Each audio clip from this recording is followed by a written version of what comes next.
All right, listen. We need to talk. We need to talk about what is the play when it comes to Santa and people that follow Jesus. And the reason I think that we need to talk, and the reason we're making this video at all, is to start a dialogue. Not to give every answer in 5 minutes. We can't. This is a pretty important discussion, even if it seems like it's not.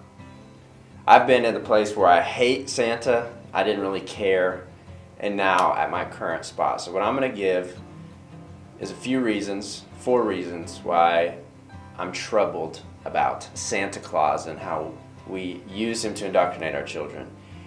And one reason why I think maybe we can use him in a positive way. The first reason it's a problem is he doesn't exist. And of course this isn't a standalone problem, because there's plenty of things in our lives that we talk about, that we spend time on, that don't exist, that can even be helpful for us, and we'll come back to that one. The second, and these are going to get more important as we go, the second is that it's lying. How many parents or how many children have had a conflict in relationship because, oh my gosh, you've been lying to me for years, maybe 10 to 15 years. You've been making things up and going to extreme lengths to do so. We're setting people up, to our children, to be mad at us. The third and fourth really come together, is that we are teaching our children that to do good is what they need to spend their life on in order to receive good. And this goes against who Jesus is and what grace is.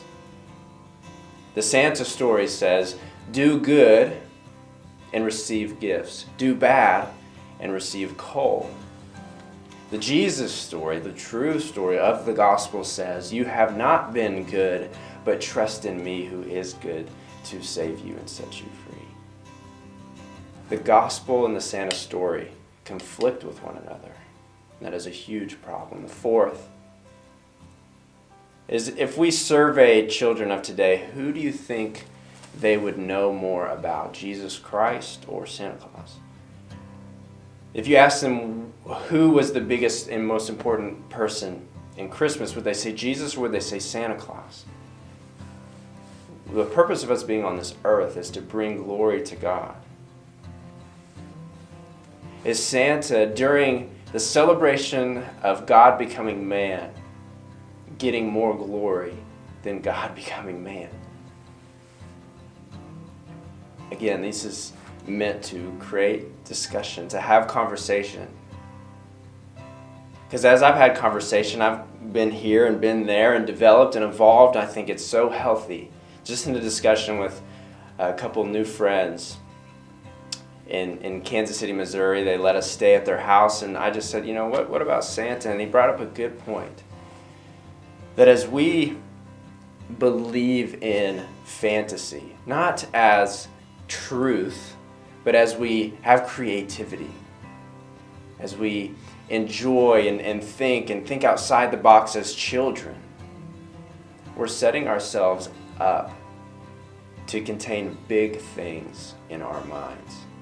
There's been believers throughout history that have written fiction and written it really well and influenced the world with their fiction, and they had this conviction that to think fantastically was to help one think big.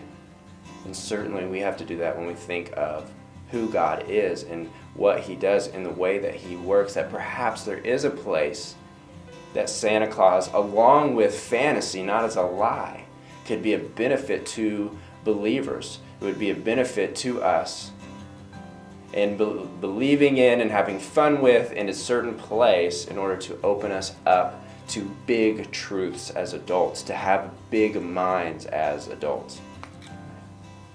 So these have been a few of my individual thoughts on Santa Claus and how it should relate with Christianity and use it. It's a very small portion, but I hope that you can have this discussion and learn along with me.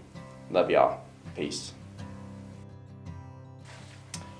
Hey, so we would love to hear from you. If you have thoughts on negatives or positives with this, will you comment below and maybe get a discussion going that could be positive and helpful for other people?